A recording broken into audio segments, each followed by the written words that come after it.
എന്നെ കേൾക്കുന്ന പ്രിയമുള്ളവരെ, ഈ മനോഹരമായ ദിവസം ഉച്ചയായ സമയത്ത് നിങ്ങളുടെ അടുത്തേക്ക് കടന്നു വരുവാനും എൻ്റെ പ്രിയ പ്രേക്ഷകരുമായും പ്രിയപ്പെട്ട ജനങ്ങളുമായും അഭ്യുതകാംക്ഷികളുമായും അല്പസമയം സംസാരിക്കുവാൻ സർവശക്തനായ ദൈവം ഇടവരുത്തുന്ന ദൈവത്തിൻ്റെ സ്തുതി സ്തോത്രയാഗങ്ങൾ അർപ്പിച്ചുകൊണ്ട് ഞാൻ എൻ്റെ കർത്തവ്യത്തിലേക്ക് കടന്നുകൊള്ളട്ടെ. ഞാൻ ഇത് ആരെയും കുറ്റം പറയുകയല്ല, ആരെയും ആക്ഷേപിക്കുകയല്ല, ആരുമായിട്ട് യാതൊരു വിരോധമുണ്ടായിട്ട് പറയുകയല്ല എന്നുള്ളത് ആദ്യമായി ഞാൻ ഓർമ്മിപ്പിച്ചു കൊള്ളട്ടെ. കഴിഞ്ഞ ഒരു ദിവസം ഒരു ബഹുമാനപ്പെട്ട പാസ്റ്ററിൻ്റെ പ്രസംഗം കേട്ടു. ഞാൻ 1600 പേരെ സ്നാനപ്പെടുത്തി സഭയോട് ചേർത്തു.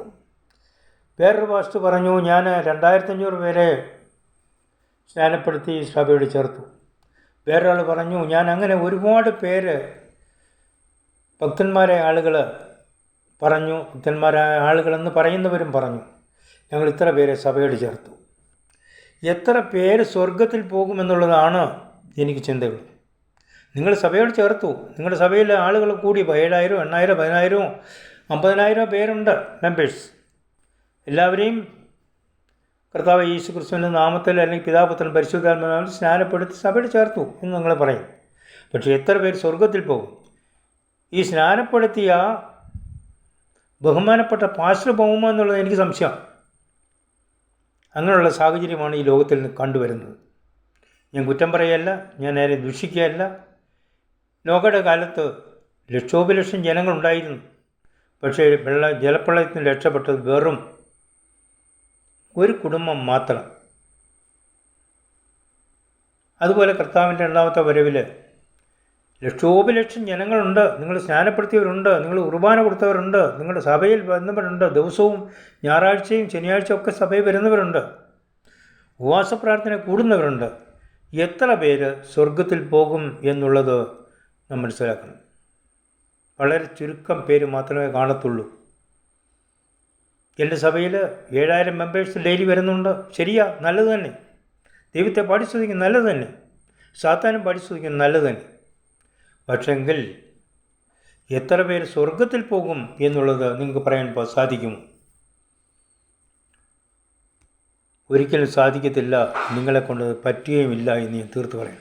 അതുകൊണ്ട് നിങ്ങൾ നാടും വീടും കൂടും എല്ലാം കളഞ്ഞ് നിങ്ങൾ ഓടി നടന്ന് സഭയിൽ ആളിനെ ചേർത്ത്, സഭയിലെ ആളുകളെ നിങ്ങൾ ചേർത്ത് അവരെ കൊണ്ടുവന്നതിന് ശേഷം അവരെ ലോകത്തിലേക്ക് അധമ പതാളത്തിലേക്ക് തള്ളി നീക്കുന്ന അവസ്ഥയാണെങ്കിൽ എന്തൊരു കഷ്ടകരമായിരിക്കും.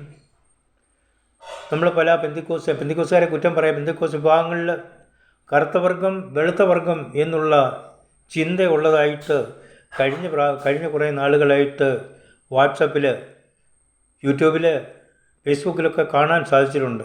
അവരുമായിട്ട് സഹകരണമില്ല. ഇതാണോ ദൈവകൃപ? ഇതാണോ ദൈവത്തിൻ്റെ ആലോചന? ദൈവം നടത്തിപ്പ് ഇതാണോ എന്നുള്ളത് മനസ്സിലാക്കണം. ദൈവത്തിൻ്റെ മുമ്പിൽ കറുത്തവനെന്നോ വെളുത്തവനെന്നോ ചുമന്നവനെന്നോ വ്യത്യാസമില്ല. എല്ലാ മനുഷ്യനും തുല്യരാണ്. അതുകൊണ്ട് നിങ്ങൾ ഓടി നടന്ന്, നാട് മുഴുവൻ നടന്ന്, ലോകത്തിൻ്റെ 5 വനങ്ങളിൽ ഓടി നടന്ന്, ഞാൻ 5000 പേരെ സ്നാനപ്പെടുത്തി, ഞാൻ 4000 പേരെ സ്നാനപ്പെടുത്തി, ഞാൻ 1000 പേരെ സ്നാനപ്പെടുത്തി എന്നൊക്കെ പറഞ്ഞാൽ സഭയോട് ചേർത്തെന്ന് പറയും. ഏത് സഭയോടെ ചേർത്ത്? സ്വർഗത്തിൽ ചെല്ലുന്ന സഭയോട് നിങ്ങൾ ചേർക്കുമോ? സ്വർഗത്തിൽ എത്ര പേര് കാണും? ഞാൻ പറയുന്നു, വിരളയെണ്ണാൻ മാത്രം ആളുകൾ മാത്രമേ കാണത്തുള്ളൂ. ഏപ്പാണ്ട് 40 ലക്ഷത്തോളം ആളുകൾ മിസ്രൈമിൽ നിന്ന് കനാൻ ദേശം കാണുവാനായിട്ട് ദൈവം വിളിച്ചിറക്കി. അവർ പാട്ടുപാടി, നൃത്തം ചെയ്തു, ഡാൻസ് കാടി ഒക്കെ ചെയ്തു. പക്ഷേ എത്ര പേർക്ക് അവിടെ ചെല്ലാൻ പറ്റി? അതുകൊണ്ട് നാം മനസ്സിലാക്കാം, മോശയ്ക്ക് പോലും ചെല്ലാൻ പറ്റിയില്ല എന്ന് പറഞ്ഞ് മോശ ദൈവം കളഞ്ഞെന്ന് ഞാൻ പറയുന്നില്ല. മോശയ്ക്ക് പോലും, ദൈവദാസനായ മോശയ്ക്ക് പോലും കനാൻ ദേശം കാണാനായിട്ട് സാധിച്ചില്ല. കാണാനേ കഴിഞ്ഞുള്ളൂ, പക്ഷെ അവിടെ ചെല്ലാൻ, അനുഭവിക്കാൻ സാധിച്ചില്ല എന്നുള്ളത് മനസ്സിലാക്കണം. അതുകൊണ്ട് ഈ ലോകത്തിലെ ഈ സഭാ കൂട്ടങ്ങളൊക്കെ വെറും ആഡംബരമാണ്, വിശ്വാസ ത്യാഗമാണ് അവിടെ നടക്കുന്നത്.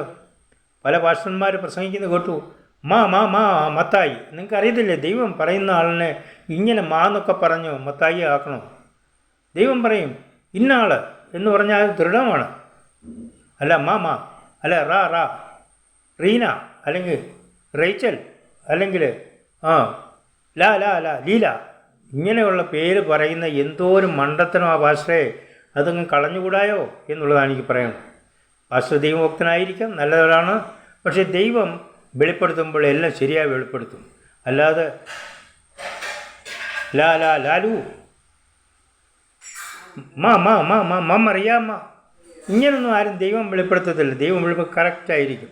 എത്രയോ പാസ്റ്റർമാർ എത്രയോ ആളുകളെ ജനങ്ങളെ കളിപ്പിക്കുന്നു ഈ കാലഘട്ടങ്ങളിൽ. നിങ്ങളാരും സ്വർഗത്തിൽ പോകുമെന്ന് ഞാൻ വിശ്വസിക്കുന്നില്ല.